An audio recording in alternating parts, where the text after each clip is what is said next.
Alright, before we get today's video going, I was considering doing a question and answer video before I leave for any pre-arrival thoughts or anything like that. If you wanted to, comment down below by let's say January 8th, my half birthday. January 8th, comment on any of the videos from now until then, or on my Instagram or wherever you see me post anything, and if I get enough questions or people really want this video, then I will do a Q&A. And let's get started.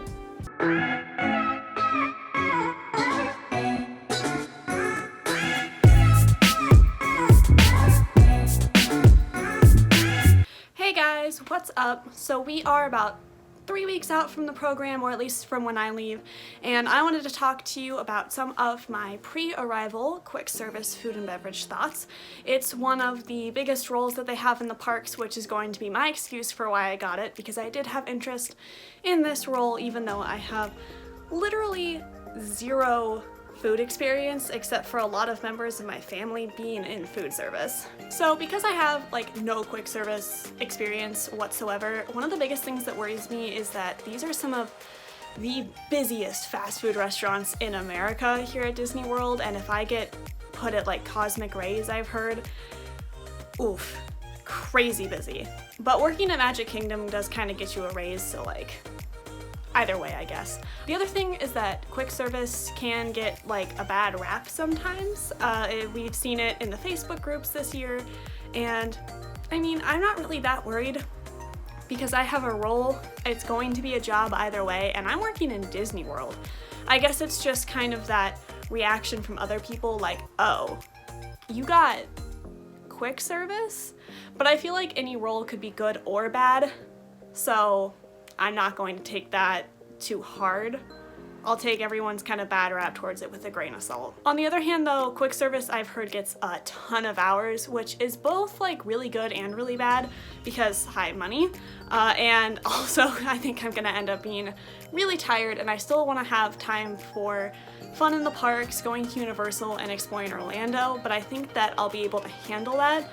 I just might have to be okay with going to the parks in the morning and then still going to work and being super tired the next day. One of the other things I know I'm gonna have to deal with is hangry people, and I know when I'm hangry, yikes. But we also have the ability to make a lot of magic moments for people in the park, giving them extra sweets, or I don't know, I've heard each location kind of gets something different, but making someone's day really special matters to me. And one of the recruiters even tweeted that, you know, being in quick service, everyone needs food. Not everyone's gonna go on every ride, not everyone's going to buy things, but every single person needs to eat. So you have some of the most guest interaction in the park. Even if I'm at a resort or something, you still see everybody, so that'll be really fun. Let's talk costumes, because I went on the Facebook pages today to look up some of the different costumes. Yikes. Yikes, you guys.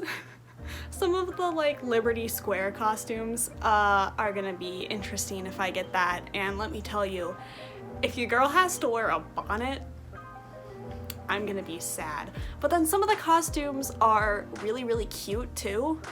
And you know what, if I get a weird costume or an ugly costume or just something that's crazy colorful and does not look good at me, we're just gonna embrace that. We're gonna take hundreds of photos with it.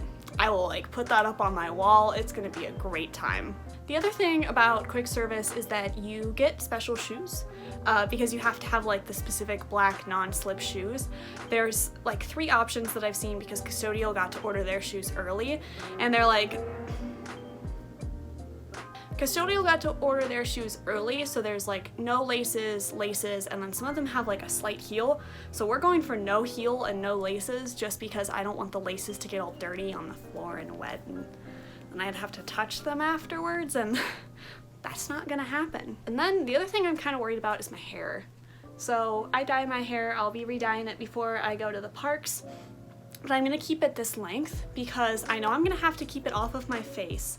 I don't know if I'm going to be allowed to braid it, or if it's gonna be bun, ponytail, something through a hat. Hats give me a headache, so that's okay. I'm kind of hoping that my managers will let me braid my hair because that's kind of the easiest way for me, and then I don't have to worry about getting a headache from it.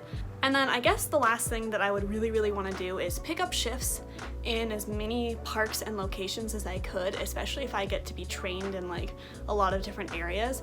And I'd love to pick up like Phantasmic shifts and stuff like that to be able to see every aspect of every park and to work a lot of different locations. Which, speaking of locations, I'm going to talk about like what locations and housing and stuff that I want to live in because itineraries go out soon. But yeah, I guess that's kind of it for my pre-arrival thoughts on quick service. I'll let you know how I've been feeling about halfway through the program and then how I felt at the end of the program. If you guys have any ideas for videos or you have any questions or you just want to say hi, I always appreciate people commenting because it just lets me know that, you know, I know there's so many great people out there that might want to watch these videos and might want to do the program in the future, so never be afraid to comment or anything like that. And I will see you all shortly. Bye!